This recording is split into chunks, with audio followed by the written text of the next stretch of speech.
This episode is brought to you by Roon. Roon 1.8 is an immersive new music experience featuring a new look, new intelligence, and new features designed for music fanatics. Click the link in the description box below for more information. We return to the world of passive loudspeakers this week with a stand mount from one of the USA's most storied brands. It's called the 4349 and it comes from JBL, and it is a beast.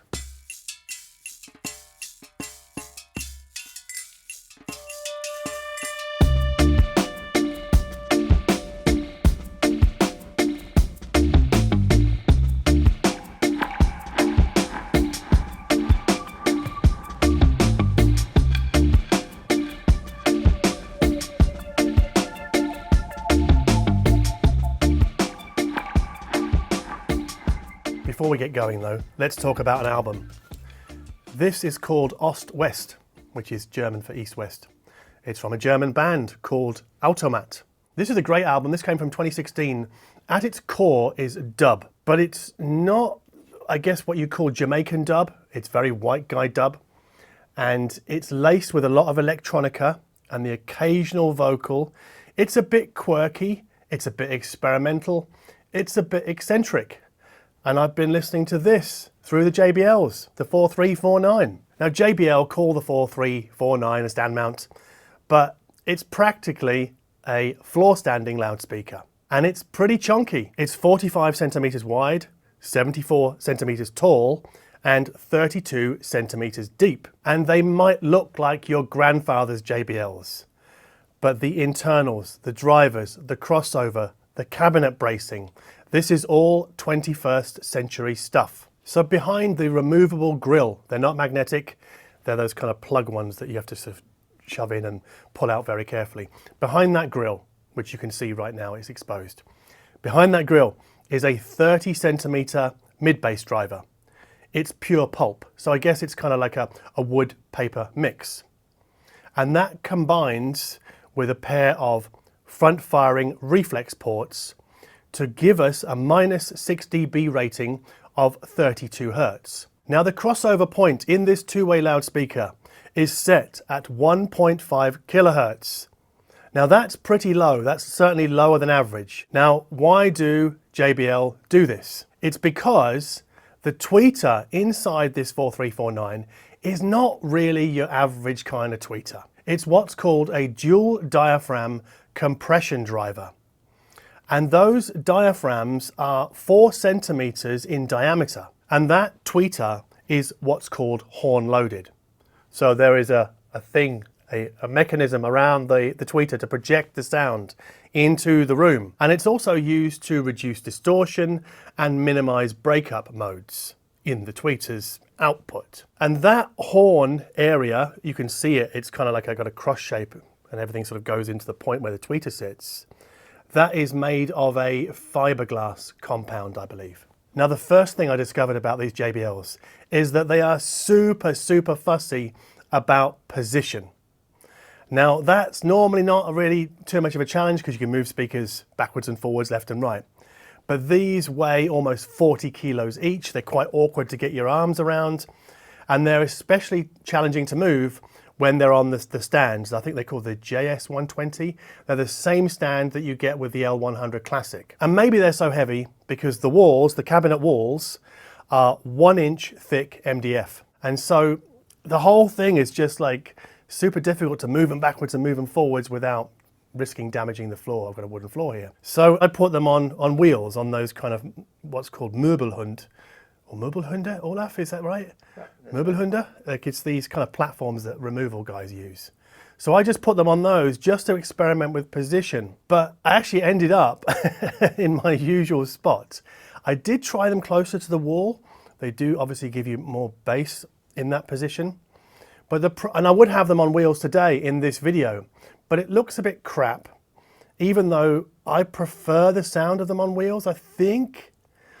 But I think they look smarter on stands and they tilt back a little bit and throw the sound sort of up into the room a little bit. And maybe that's why I prefer them on wheels, because it throws the sound more directly forward. I don't toe these in quite as much as I do with other loudspeakers. I try having the tweeters kind of firing across my shoulder rather than sort of at the ear.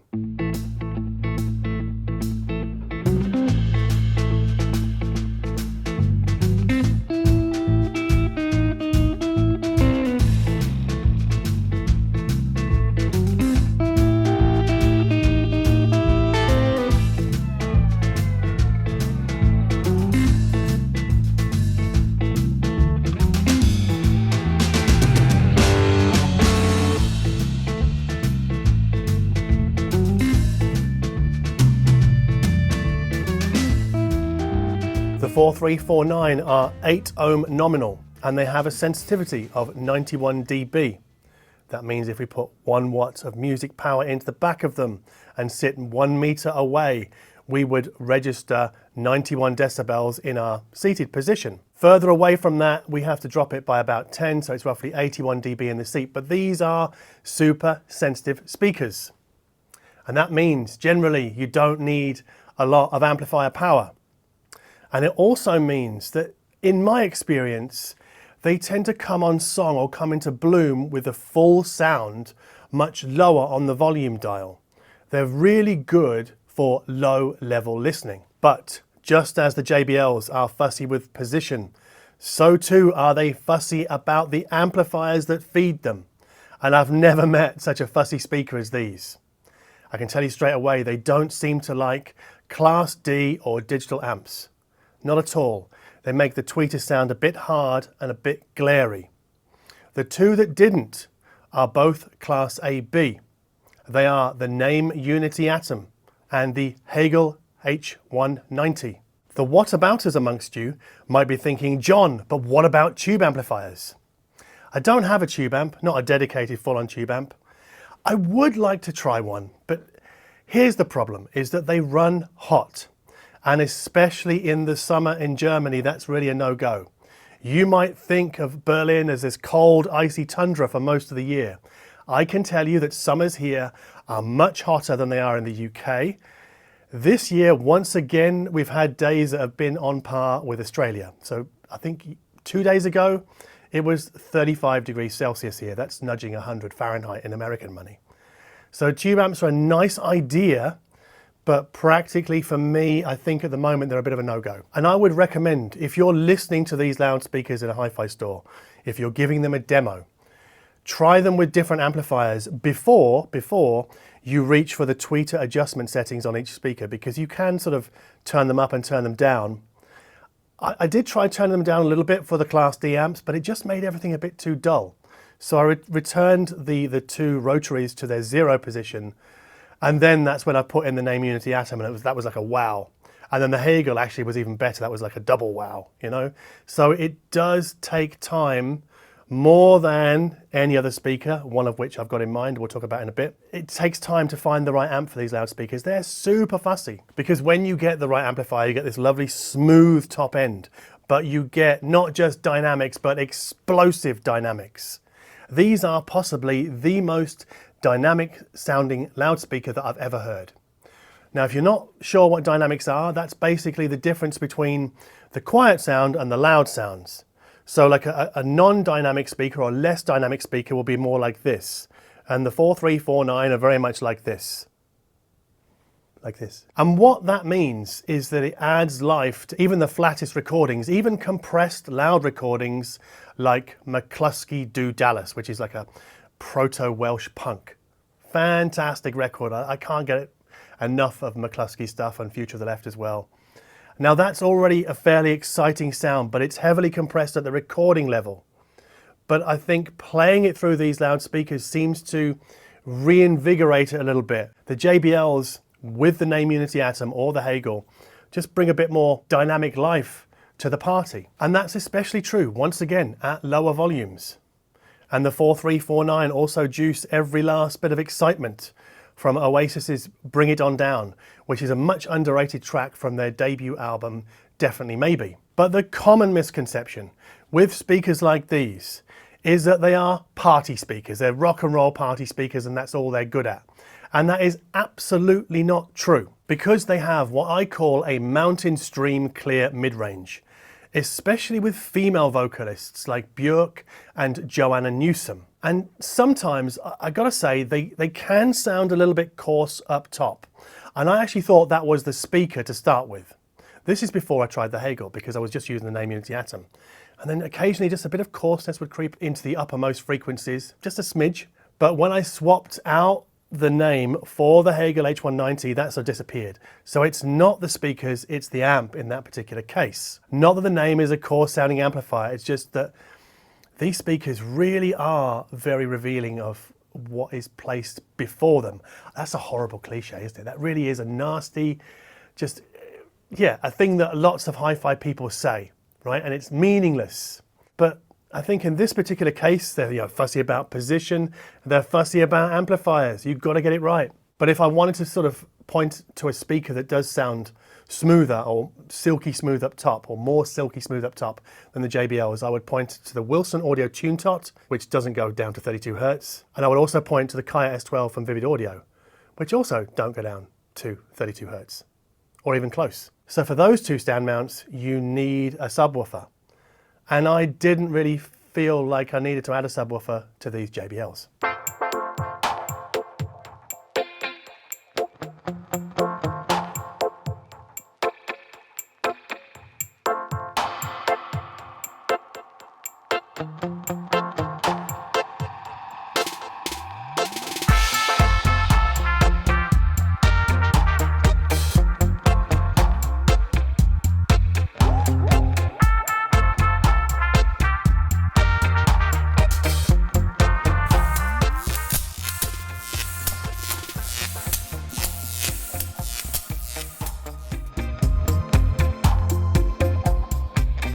Now we come to the side-by-side comparisons. So other speakers that I have here, not other speakers that I can remember reviewing a year ago, but speakers that I've got here.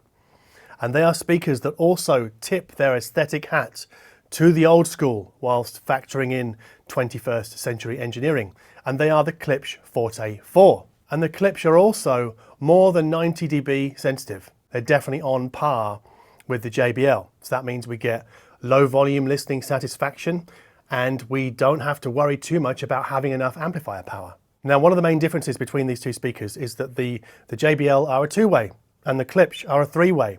So the Klipsch is 30 centimeter bass driver, so the same size as this one here.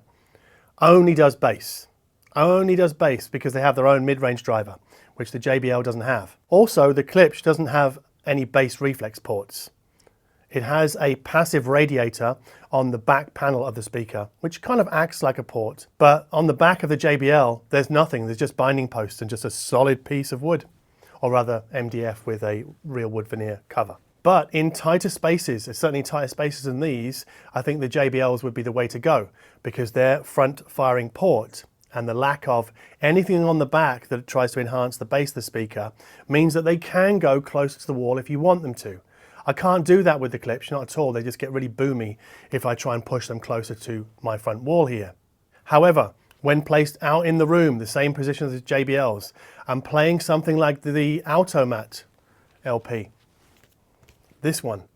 Actually, what's cool about this is it's only 20 euros and it came with the CD as well, which I think is brilliant. I wish all vinyl LPs, all vinyls, don't say vinyls, I wish all vinyl LPs came with the CD. That would be the perfect package, wouldn't it? I think they would just sell so many copies, but I could be wrong. What do I know? Anyway, playing that Automat through the Klipsch and then through the JBL, I think the Klipsch have a little bit more low-end punch than do the JBL. However, the 4349's bass comes on as tighter, cleaner, and better textured than the Klipsch. And the Klipsch is also more forgiving of upstream electronics. So you probably remember from the last few videos, I am happy to run the Klipsch Forte IV with the Rotel A11 Tribute. I can't say that about the JBLs. They kind of do lean a little bit towards that sort of harshness up top with the Rotel. Not as bad as the Class D amps, but it's not really a good combination or a good fit in my book. So with the JBL, there is more top to bottom transparency on offer. they sound much cleaner than the Klipsch. And I think they're a more balanced and less colored loudspeaker. So I don't know, like I think the Forte 4 definitely have their advocates, and I think that many people will prefer the Forte 4 over the 4349. But if you're doing what I do and you want to sort of review electronics, I don't think the Forte 4 are as good as the JBL for that at all. They don't seem to expose the upstream differences as cleanly as the JBL. Sorry, the Forte 4 don't expose them as cleanly as the JBL. So as a reviewer's tool, JBL all the way.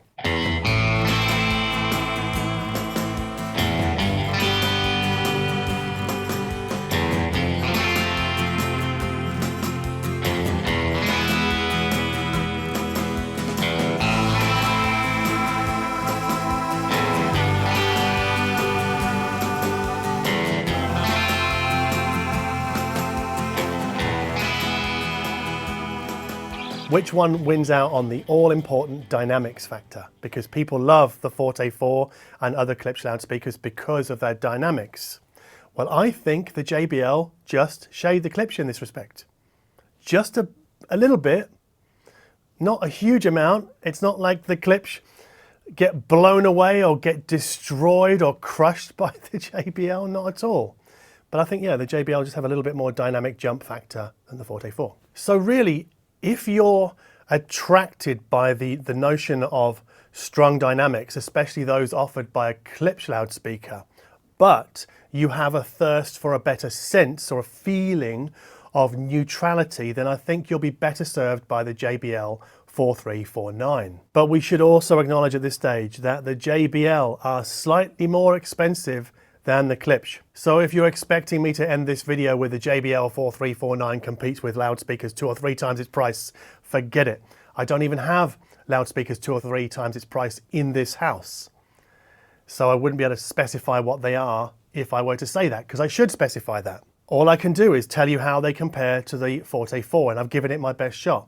I think the 2 speakers here will divide a room. I think many people will still prefer the Klipsch, and many people will go, no, actually, no, the JBL is more my kind of sound. So I can't really say, oh my God, the JBL is this wow, amazing speaker. It's just another great alternative to the Klipsch Forte 4 or the Cornwalls, right? So it's just another great choice. I can't really pick fault with the JBL apart from its fussiness. So if you're not willing to experiment with amplifiers or position, this speaker is not for you.